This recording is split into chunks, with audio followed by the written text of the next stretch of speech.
RCP కార్యాలయంలో వాసిరెడ్డి పద్మ మీడియాతో మాట్లాడుతున్నారు. ఆ లైవ్ చూద్దాం. రాజకీయ నాయకులకు కూడా బహుశా ఒక్కొక్కసారి అనుభవంలోకి వస్తే తప్ప సిబిఐ ఎంత వేధిస్తుందో అనవసరంగా ఆధారాలు లేకుండా అనేటటువంటిది తెలియదు.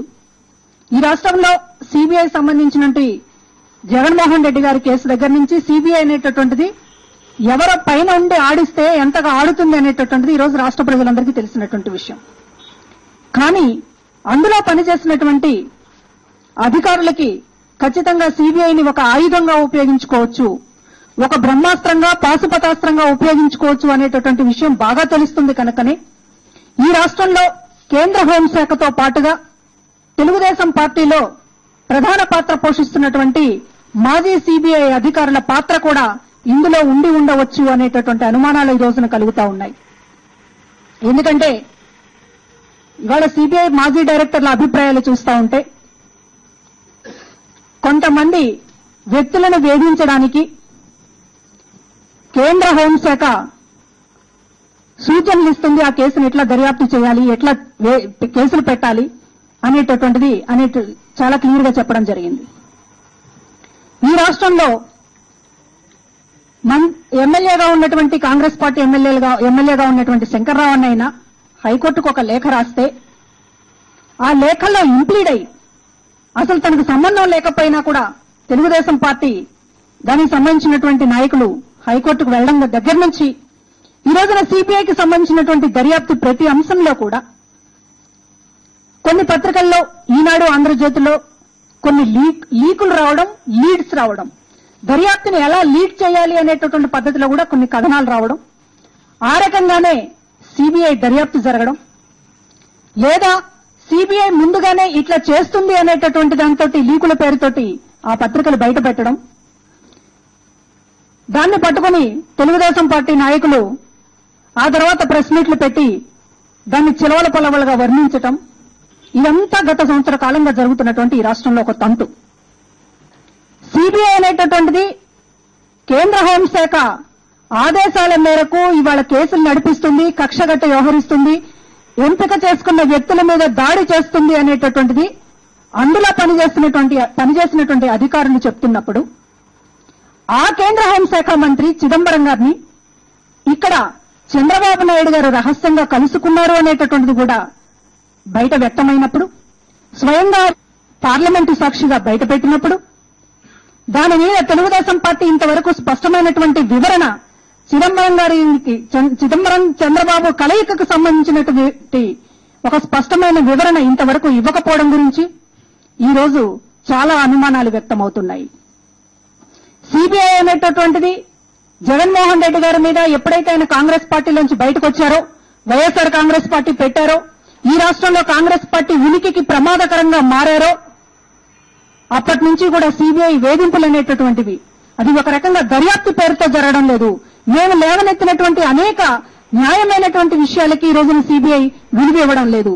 సుప్రీంకోర్టు ఇచ్చినటువంటి డైరెక్షన్ కూడా ఈ రోజున సిబిఐ విలువ ఇవ్వడం లేదు. హైకోర్టు అనేక ప్రశ్నలు సిబిఐ వేసినప్పటికీ కూడా దానికి సంబంధించినటువంటి దర్యాప్తుకు సంబంధించినటువంటి వివరణ ఇవ్వడం లేదు.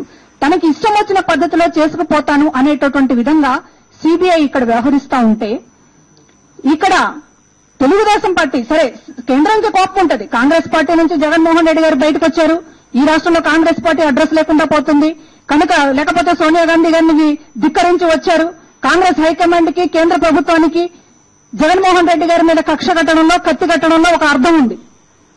కానీ కాంగ్రెస్ పార్టీకి జత కలిసి ఈ రాష్ట్రంలో ఉన్నటువంటి తెలుగుదేశం పార్టీ అధినేత చంద్రబాబు నాయుడు గారు చిదంబరాన్ని కలిసి జగన్ గారి పైన ఒక ఉచ్చు బిగించాలి అన్నటువంటి పథకాన్ని ఎందుకు రచించారు? ఈ రాష్ట్రంలో ఉంటే కాంగ్రెస్ పార్టీ, లేకపోతే తెలుగుదేశం పార్టీ ఉండాలి, కానీ జగన్మోహన్ రెడ్డి గారి లాంటి మూడో శక్తి, ఒక ప్రత్యామ్నాయ శక్తి రాకూడదు అనేటటువంటి దానితోటి ఈ రోజున మీరు ఎన్నో పథకాలు రచించి సిబిఐని బాగా ఉపయోగించుకోవాలనేటటువంటి అవగాహనతోటి అందులో పనిచేసినటువంటి అధికారి, ఒకప్పుడు మీ ప్రభుత్వంలో మంత్రిగా పనిచేసినటువంటి విజయరామారావు గారిని కూడా దీనికి ఉపయోగించుకున్నారా అనేటటువంటి సందేహాలు ఈ రోజున కలుగుతా ఉన్నాయి. సిబిఐ దర్యాప్తు జరిపినటువంటి తీరు, దాన్ని మీరు తెలుగుదేశం పార్టీ నాయకులు మాట్లాడినటువంటి మాటలు, కొన్ని పత్రికలు ముందుగానే సిబిఐకి డైరెక్షన్ ఇస్తూ రాసినటువంటి కథనాలు, ఈ సంవత్సర కాలంగా ఈ 3 పరిణామాలను దృష్టిలో పెట్టుకుంటే ఖచ్చితంగా ఈ రాష్ట్రంలో మొత్తం కూడా జగన్ గారి పైన సిబిఐని ఎట్లా దుర్వినియోగం చేయాలో అన్ని సకల విద్యలు తెలిసినటువంటి ఒక అధికారి పాత్ర లేకుండా ఇది జరిగేటటువంటిది కాదు.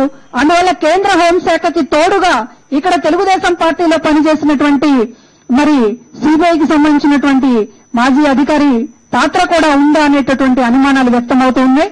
చంద్రబాబు నాయుడు గారి చిదంబరాన్ని కలవడం, దానికి తగ్గట్టుగా ఇవాళ సిబిఐ కూడా వ్యవహరించడం చూస్తా ఉంటే ఈ అనుమానాలు మరింతగా బలపడుతూ ఉన్నాయి.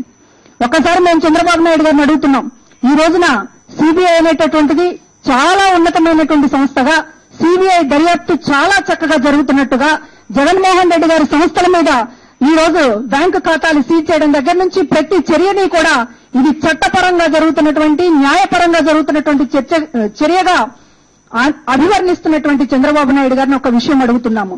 ఈ రోజున సిబిఐ అంత నిష్పక్షపాతంగా, అంత ఖచ్చితంగా, అంత న్యాయబద్ధంగా, అంత చట్టబద్ధంగా వ్యవహరిస్తుందని మీరు అనుకుంటే మీరెందుకు సిబిఐ దర్యాప్తుకు భయపడుతున్నారు అని ఒక ప్రశ్న మేము అడుగుతూ ఉన్నాం.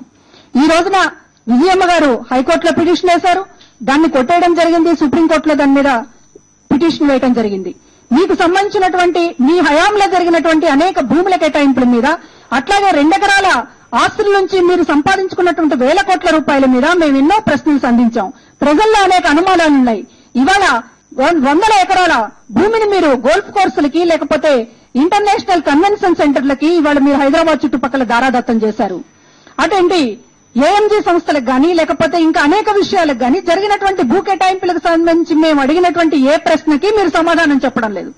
కానీ ప్రజల్లో ఇంత అనుమానాలు ఉన్నప్పుడు, విజయమ్మ గారు సుప్రీంకోర్టు దాకా పిటిషన్ వేసినప్పుడు, మేము గానీ లేకపోతే ఇతర రాజకీయ పక్షాలు గానీ మీకు సంబంధించినటువంటి వ్యవహారాల మీద అనేక ప్రశ్నలు సంధిస్తూ ఉన్నప్పుడు, సిబిఐ ఒక నిఖార్సైనటువంటి నివేదిక ఇస్తుందని మీరు నమ్ముతున్నట్లయితే, సిబిఐ చాలా నిక్కచ్చిగా దర్యాప్తు చేస్తుంది అనేటటువంటి విషయాన్ని మీరు విశ్వసిస్తున్నట్లయితే, జగన్మోహన్ రెడ్డి గారి మీద అంతా అలాగే జరుగుతుంది కదా అనేటటువంటి పద్ధతిలో మీరు సంబరపడుతున్నారు కనుక మిమ్మల్ని ఒక మాట మేము అడుగుతూ ఉన్నాం. ఈ రోజున అంత నిఖార్సైనటువంటి సిబిఐ చేత మీరు స్వచ్ఛందంగా ఎందుకు దర్యాప్తు జరిపించుకోరు? ఈ రోజు ప్రజల్లో అన్న అనుమానాలు ఉన్నప్పుడు, విజయమ్మ గారు సుప్రీంకోర్టులో పిటిషన్ వేసినప్పుడు, లేదా వైఎస్ఆర్ కాంగ్రెస్ పార్టీనో బీజేపీనో లేకపోతే కమ్యూనిస్టులో మీ మీద పుస్తకాలు వేసినప్పుడు, మీ మీద ఇప్పటికీ కూడా మీకు సంబంధించినటువంటి విషయాల మీద ప్రశ్నిస్తున్నప్పుడు, ఇవన్నీ పటాపంచలైపోయే విధంగా మీరు సిబిఐ చేత మీరు మెచ్చుకుంటున్నటువంటి సిబిఐ చేత మీరు చాలా ఆరణాల సిబిఐ అనేటటువంటి పద్ధతిలో మీరు మాట్లాడుతున్నటువంటి సంస్థతోటి మీరెందుకు స్వచ్ఛందంగా దర్యాప్తుకు సిద్ధపడడం లేదు? ఇదొక్క మాట అని సమాధానం చెప్పాల్సినటువంటి అవసరం సూటిగా చంద్రబాబు నాయుడు గారి మీద ఉంది. ఈ రోజు జగన్మోహన్ రెడ్డి గారి మీద సిబిఐ దర్యాప్తుకి సహకరించడం లేదనో, లేకపోతే సిబిఐని ప్రశ్నిస్తున్నారో అనేటటువంటి మీరు ఆరోపణలు చేస్తా ఉన్నారు. మేము న్యాయపరమైనటువంటి కొన్ని విషయాలను చేస్తా ఉన్నాం. అదే విషయాన్ని వాళ్ళ సిబిఐ మాజీ డైరెక్టర్లు కూడా నిరూపిస్తున్నారు. సిబిఐ అనేటటువంటిది కొన్ని ఆదేశాల మేరకు కేంద్రం ఎట్లా ఆదేశిస్తే అట్లా ఆడుతుంది అనేటటువంటిది వాళ్ళ వాస్తవం ఉంది కనుక మేము మాట్లాడినటువంటి విషయాలకి కొన్ని ఆధారాలు ఉన్నాయి. అందువలన మేము సిబిఐ మీద బురద చల్లడం లేదు.